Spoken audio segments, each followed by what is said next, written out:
সবাইকে নমস্কার।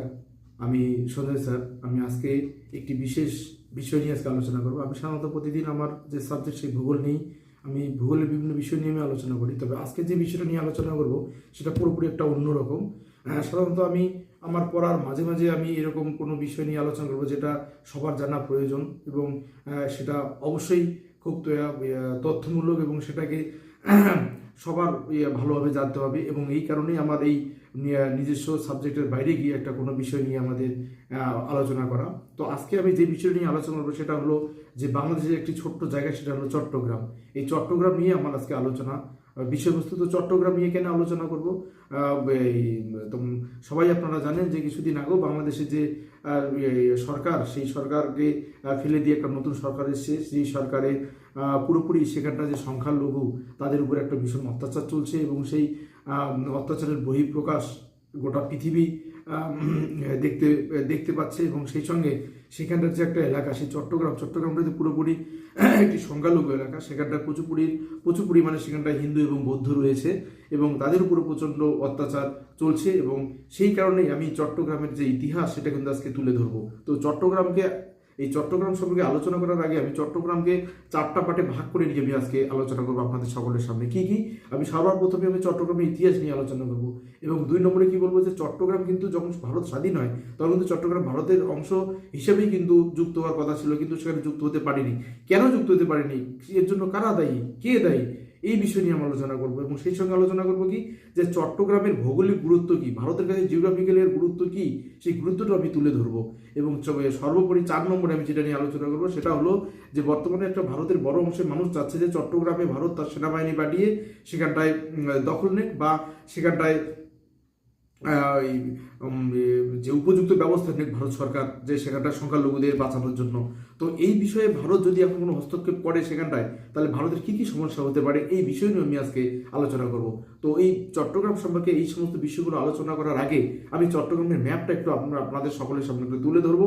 আগে চট্টগ্রামের ম্যাপটা দেখুন, ম্যাপটা দেখলেই তারপরে যদি আমি আলোচনা করি সেটা বিষয়টা কিন্তু আপনাদের কাছে খুব গ্রহণযোগ্য বলে মনে হবে। তো চলা যাক, আজকে আমরা আমাদের চট্টগ্রামের ম্যাপটাকে একটু আমরা দেখি। এখানে দেখো, এই যে ম্যাপ দেখা যাচ্ছে, এই ম্যাপটা কিন্তু পুরোপুরি একদম ভারতের ম্যাপ। এটা পুরোপুরি কিন্তু ভারতের ম্যাপ এবং এই ভারতের ম্যাপের মধ্যে আমি বাংলাদেশের অংশ যেটা রয়েছে, এই যে বাংলাদেশ, এবং এই বাংলাদেশের জুম করে দেখাচ্ছি, এটা পুরোটাই যে ভারতের মধ্যে এই যে বাংলাদেশ।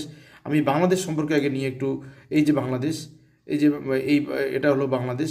এই বাংলাদেশের যেই অংশটা চট্টগ্রাম, এই যে দেখো এখানটা সাদা অংশটা লক্ষ্য করা যাচ্ছে, এই পাশের এটা পুরোটা বাংলাদেশের এই যে এইখানটা, এটা কর্ণফুলী নদী। এইখানটায় যে এই অংশটা আছে, এই অংশটাই হলো এই সাদা অংশটাই হলো চট্টগ্রাম, চটগাঁও, চিটাগাং, এর বিভিন্ন নাম ছিল। এখন চট্টগ্রাম বলেই পরিচিত একটা বন্দর এবং বাংলাদেশের একটা প্রধান বন্দর বাণিজ্য নগর, দ্বিতীয় বৃহত্তম নগরও বলা যেতে পারে।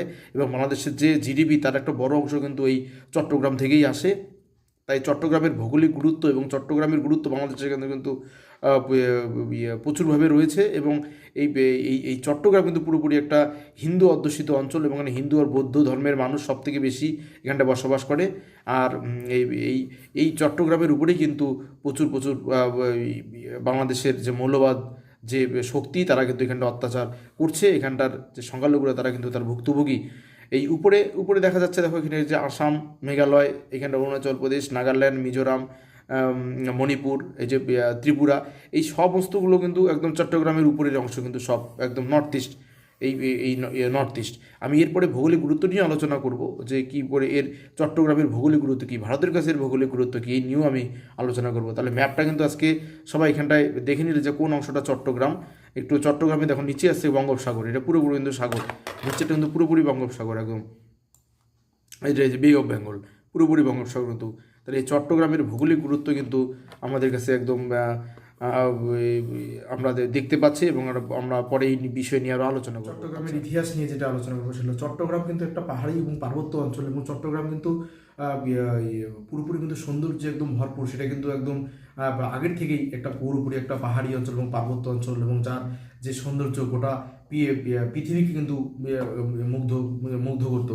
তবে এর যে ইতিহাস নিয়ে আমি যখনই বলবো, তার সবার প্রথমে যেটা বলবো যে দেখবে চট্টগ্রামের উপরের অংশ আমি দেখিয়েছি, সেখানটায় রয়েছে কি আসাম থেকে শুরু অন্যান্য অনেকগুলো রাজ্য। তো সেই সময়ে এই প্রাচীনকালে কিন্তু এতগুলো রাজ্য কিন্তু ছিল না, সেই সময় পুরো আসাম এবং রাজ্যগুলো একসঙ্গে যুক্ত ছিল, তখন তাকে বলা হতো প্রাক জ্যোতিষপুর। এই প্রাক জ্যোতিষপুর যে অঞ্চল, সেই প্রাক জ্যোতিষ মহাভারত আমরা পাই এই প্রাক জ্যোতিষপুর। এই মহাভারতের সময়ও এই প্রাক জ্যোতিষপুরের যে সমস্ত পণ্য জলপথে আসতো সেটা কিন্তু সে বন্দর হিসেবে যে ব্যবহার করতো, সেটা কিন্তু চট্টগ্রামকে বন্দর হিসেবে ব্যবহার করতো। অর্থাৎ আমরা প্রাক জ্যোতিষপুর যে সময় ছিল সেই সময় কিন্তু আমরা চট্টগ্রামের গুরুত্ব আমরা পেয়ে থাকি। এরপর আমরা আসবো সম্রাট অশোক যখন ভারতে রাজত্ব করেছিল, দীর্ঘ বছর যখন তিনি রাজত্ব করেছেন, সেই অশোকের সময় কিন্তু আমরা চট্টগ্রামের উল্লেখ পাই। চট্টগ্রামের এই অশোকের আমলে কিন্তু চট্টগ্রামে বৌদ্ধ ধর্ম ব্যাপক আকার ধারণ করে এবং ভীষণভাবে জনপ্রিয় ওঠে সেই সময় বৌদ্ধ ধর্ম এই চট্টগ্রামে। এবং এরপরে চোল রাজারা কিন্তু দীর্ঘ প্রায় 400-500 তারও বেশি বছর কিন্তু তারা রাজত্ব করে কিন্তু ভারতের মধ্যে। এবং এই চোল রাজারা তাদের যে বিস্তার, তারা একদম থাইল্যান্ড, ইন্দোনেশিয়া এই পুরো অঞ্চল জুড়ে কিন্তু তারা তাদের রাজত্ব কিন্তু প্রসার লাভ করেছিল। এবং সেই সময় তারা গোটা পৃথিবীতে যেটার উপর সবথেকে বেশি পারদর্শী ছিল সেটার মধ্যে নৌবাহিনী। তাদের নৌবাহিনী কিন্তু গোটা পৃথিবীতে সবথেকে বিখ্যাত ছিল। এবং সেই সময় এই চোলদের যে বড় একটা বন্দর ছিল সেটা কিন্তু ছিল চট্টগ্রাম ছিল, চট্টলা ছিল তখন নাম। তবে চট্টগ্রাম বন্দরটা কিন্তু সেই সময় এতটা গুরুত্বপূর্ণ, মানে এখনকার বিচারে যদি বলি যে এখন যেরকম ভারতের মুম্বাই এবং শ্রীলঙ্কার কলম্বো বলে যে সমস্ত বড় বড় বন্দর আছে, তার মধ্যে এশিয়ার যদি একটা বড় বন্দরের নাম করা যায় সেটা কিন্তু চট্টগ্রাম। তো চট্টগ্রামের মধ্যে এত বড় একটা বন্দর কিন্তু সেই আগের থেকেই। আচ্ছা, এরপরে আমি চলে আসবো যে এই চোল রাজাদের পরে 993 খ্রিস্টাব্দে এই অখণ্ড ভারতের অংশ, সেটা হলো ব্রহ্মদেশ, যে বর্তমানে হলো মায়ানমার। এই মায়ানমারের দক্ষিণে একটা প্রদেশ ছিল রাখাইন প্রদেশ। এই রাখাইন প্রদেশে একজন বৌদ্ধ রাজা ছিলেন, তাই বৌদ্ধ রাজা ছিল চুলা সিং চান্দা। এই চুলা সিং চান্দা ছিল বৌদ্ধ, তিনি এই চট্টগ্রাম অঞ্চল দখল করে এবং দখল করার পর সেখানটায় বৌদ্ধ ধর্ম একটা ব্যাপক প্রচার সেই সময় হয়ে যায় সেখানটায়। এবং চুলা সিং চান্দা তিনি কি করলেন, তিনি সেখানটায় একটা বৌদ্ধ স্তম্ভ স্থাপন করলেন এবং বৌদ্ধ স্তম্ভের মধ্যে তিনি সেখানটায় একটা লেখা ছিল, সেই লেখা ছিল সীতাতগাং বলে একটা শব্দ লেখা ছিল সীতাতগাং। এর যে রাখাইন ভাষায় এর অর্থ কি? রাখাইন ভাষায় এর অর্থই হলো যে যুদ্ধ থেকে বিরত থাকা। অর্থাৎ আমরা জানি যে বৌদ্ধ ধর্মটা কিন্তু ছিল অহিংসার তারা বিশ্বাসী ছিল, তাই তারা ধর্মের ভিত্তিতে তারা বলেছিল যে সীতাতগাং, অর্থাৎ এখানটায় যুদ্ধ করা অনুচিত। তো এই সীতাতগাং থেকেই কিন্তু পরবর্তী সময় এর নামকরণ হয় কিন্তু চিটাগাং। সীতাতগাং থেকেই চিটাগাং শব্দটি কিন্তু আসে, যার এখন বর্তমান হলো চট্টগ্রাম। তো এইভাবে করে যখন চলতে লাগলো, তারপরে 1338 খ্রিস্টাব্দে ফখরুদ্দিন আকবর শাহ তিনি ফখরুদ্দিন মুবারক শাহ তিনি কিন্তু এই দখল করলেন চট্টগ্রাম। এবং চট্টগ্রাম যখন দখল করলেন সেই সময় একজন পর্যটক এসেছিলেন, তার নাম হলো ইবেন বতুতা। এই ইবেন বতুতা কিন্তু চট্টগ্রামকে বলেছিলেন যে এটা ভারতের হিন্দুদের তীর্থক্ষেত্র বলে তিনি আখ্যা দিয়ে গেছেন। অর্থাৎ এর যে গুরুত্ব কিন্তু আমরা সেই সময় ইবেন বতুতার থেকেও কিন্তু আমরা এই সম্পর্কে কিন্তু আমরা অনেক কিছু জানতে পারি। এরপরে বাবরের যে সেনাপতি, সেও কিন্তু চট্টগ্রাম দখল করেছিল এবং একজন হিন্দু রাজা গণেশও কিন্তু তার পরবর্তী সময়ে কিন্তু এই চট্টগ্রাম দখল করেছিল। তো চট্টগ্রামের এরকম ইতিহাস কিন্তু প্রচুর। কিন্তু এরপরে 1517 খ্রিস্টাব্দে সেই সময় পর্তুগিজরা কিন্তু এই চট্টগ্রাম দখল করেছিল এবং চট্টগ্রামে তারা রাজ করেছিল। এবং এর পরবর্তী সময়ে 1784 খ্রিস্টাব্দে যে আরাকান প্রদেশ, সেই সময় আরাকান প্রদেশের যে লোকজন তারা করলো কি, এই চট্টগ্রামের উপর আক্রমণ করলো। এবং চট্টগ্রামে যখন আক্রমণ করলো এবং সেই আক্রমণ করার সঙ্গে সঙ্গে সেখানে চট্টগ্রামের যে জনগণ সব কিন্তু তখন ব্রিটিশ শরণাপন্ন হলো। এবং সেই সময় ব্রিটিশদের একজন ক্যাপ্টেন, তার নাম British captain Cox, Hiram Cox, এই কক্সের শরণাপন্ন হলেন। এবং কক্স তখন কিন্তু প্রচুরভাবে এই এলাকার সমস্ত হিন্দু বৌদ্ধদের কিন্তু সহযোগিতা করলেন। এবং এরপর থেকে সেখানে একটা বাজার হয়, সেই বাজারটার নাম কিন্তু কক্স বাজার। আমরা এখনও চট্টগ্রামে যদি যাই আমরা কক্স বাজার বলে একটা দেখতে পাবো। তাহলে এই ছিল তার ইতিহাস। একদম পরপর বিভিন্ন সময়ে চট্টগ্রাম কিন্তু বিভিন্ন রাজা বিভিন্ন দেশের দখলে কিন্তু যায় এবং সেখানটায় রাজত্ব করেছিল। আমরা ভারতের স্বাধীনতা লাভের সময় আমরা দেখতে পাই যে মাস্টারদা সূর্য সেন এবং বিদ্রোহিতা ওয়াদেরকার তারাও কিন্তু সেখানটায় তাদের আন্দোলন দিয়ে শুরু করেছিলেন এবং চট্টগ্রামের অস্ত্রাগার লুণ্ঠন সেটা আমরা জানতে পারি মাস্টারদা সূর্য সেনের কত বড় ভূমিকা ছিল। তিনিও দেশের কাছে যখন লড়েছিলেন তখন কিন্তু চট্টগ্রামকে কিন্তু তিনি তার একটা সেই স্বাধীনতা আন্দোলনের ক্ষেত্র হিসেবে তিনি পেয়েছিলেন। তো এই হলো চট্টগ্রামের ইতিহাস। কিন্তু চট্টগ্রাম যখন 1971 সালে যখন 1971 সালে যখন জন্ম হয় তখন কিন্তু প্রায় 99% এই হিন্দু এবং বৌদ্ধ ছিল, কিন্তু এই চট্টগ্রামে কিন্তু বর্তমানে সেখানটায় সংখ্যা প্রায় 50 থেকে 60% এই সংখ্যালঘু সংখ্যা নেমে এসেছে। তো এর পিছনে অনেক কারণ রয়েছে। তো এই হলো চট্টগ্রাম। তো কিন্তু আমরা এত কিছু জানার পর এর কিন্তু ঐতিহাসিক গুরুত্ব পর্যন্ত কিন্তু আমরা বুঝতে পারি যে চট্টগ্রাম সম্পর্কে কি তথ্য ছিল। সেই সময় আরব থেকে যারা এসেছিল সেই আরবদের কোনো সেই নিশান কোনো চিহ্ন কিন্তু এই সময় এখানটা ছিল না। তো এই হলো চট্টগ্রামের ইতিহাস। এইবার চট্টগ্রাম সম্পর্কে আমি আরেকটা যেটা তথ্য তুলে ধরবো সেটা হলো 1947 সালে দেশ যখন ভাগ হয় তখন কিন্তু চট্টগ্রাম কিন্তু ভারতের অংশ হিসাবেই কিন্তু পরিগণিত হওয়ার কথা ছিল, কিন্তু সেটা হতে পারেনি। কেন হতে পারেনি সেই সম্পর্কে 1947 সালে ভারত যখন স্বাধীন হয় তখন কিন্তু চট্টগ্রাম তো ভারতের সঙ্গে যুক্ত হবে এই আশা নিয়ে কিন্তু চট্টগ্রামবাসী ছিল। এবং সেই সময়ে যে লর্ড মাউন্টব্যাটেন পর্যন্ত বলেছিলেন যে চট্টগ্রাম ভারতেরই অংশ হিসাবে থাকবে, কারণ সেই সময় যে ভারতের যে স্বরাষ্ট্রমন্ত্রী সর্দার বল্লভভাই প্যাটেল তিনি কিন্তু এই চট্টগ্রামের ভৌগোলিক গুরুত্ব কিন্তু তিনি বুঝিয়েছিলেন এবং নেহরুকে বলেছিলেন যে ভারতের ক্ষেত্রে এর কি ভৌগোলিক গুরুত্ব, সেই নর্থ ইস্টের জন্য কি ভৌগোলিক গুরুত্ব যখন বুঝিয়েছিলেন তখন কিন্তু নেহরু কিন্তু এটা বুঝেছিলেন এবং তিনি তখন এই লর্ড মাউন্টব্যাটেনকে বলেছিলেন যে চট্টগ্রাম নিয়ে আপনার কি মতামত এবং সেই সম্পর্কে আপনি কিছু বলেন। এবং সেই সময় একটা চিঠি লিখেছিল